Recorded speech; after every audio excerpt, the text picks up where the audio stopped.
Good morning, everyone. Allison Carlson here, ready to chat with you about chiropractic, nutrition, health, exercise, and today we're going to talk about a shoe.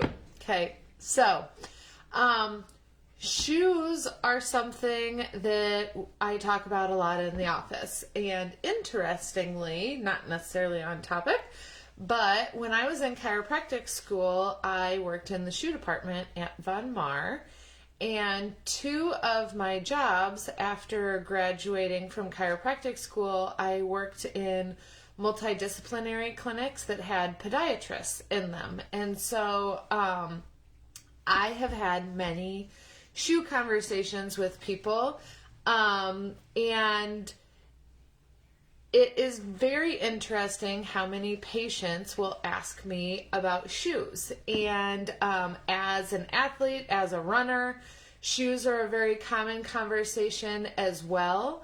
And what I find funny, interesting, something that makes me a little bit nervous is that on Facebook forums, for example, people say, I am going to run my first marathon. What shoe should I get?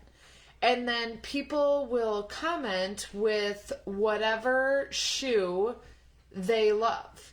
Well, we don't know anything about these people. And especially when you're looking at an athletic shoe, there are specific things that make that shoe fit that person, okay? So one of those things is how wide is your foot.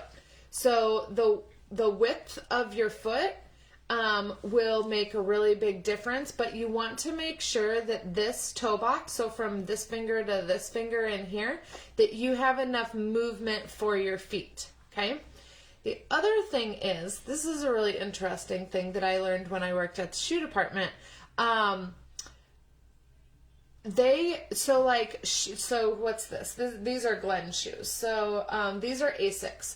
And so when Asics was making this shoe, they set up their machines, they make all the left shoes, and then they make all the right shoes. So when you buy your shoes, look at them side to side and make sure that they look the same.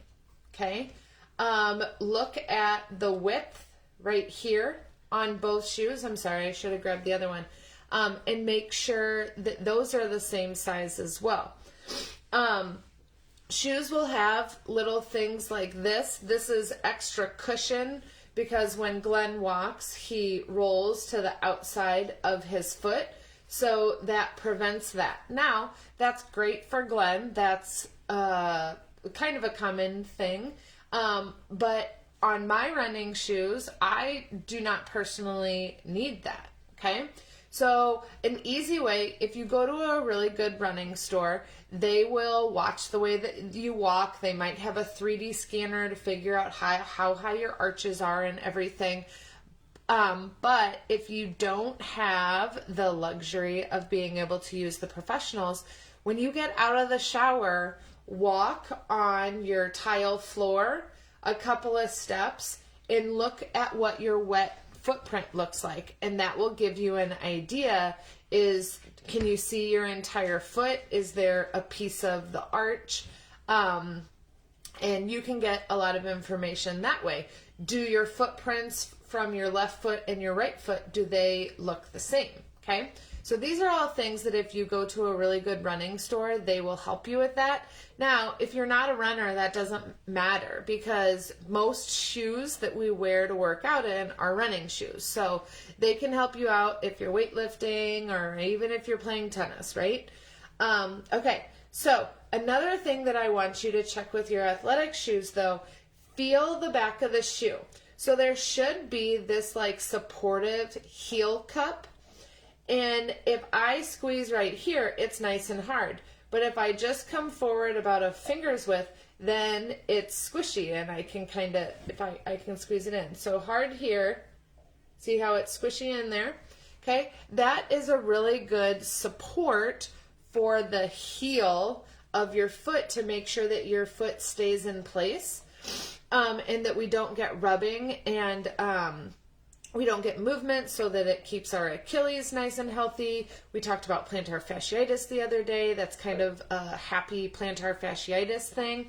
The last thing that I want you to look for to make sure that your shoe fits you is the arch support. So have you ever tried on a shoe and you thought, gosh, it feels like there's like this like pebble in there or something?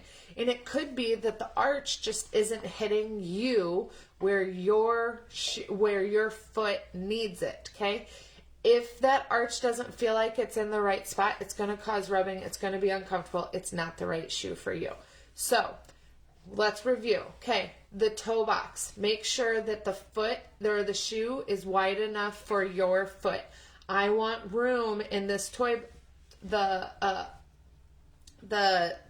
toe box. Oh my gosh, I kept thinking toy box.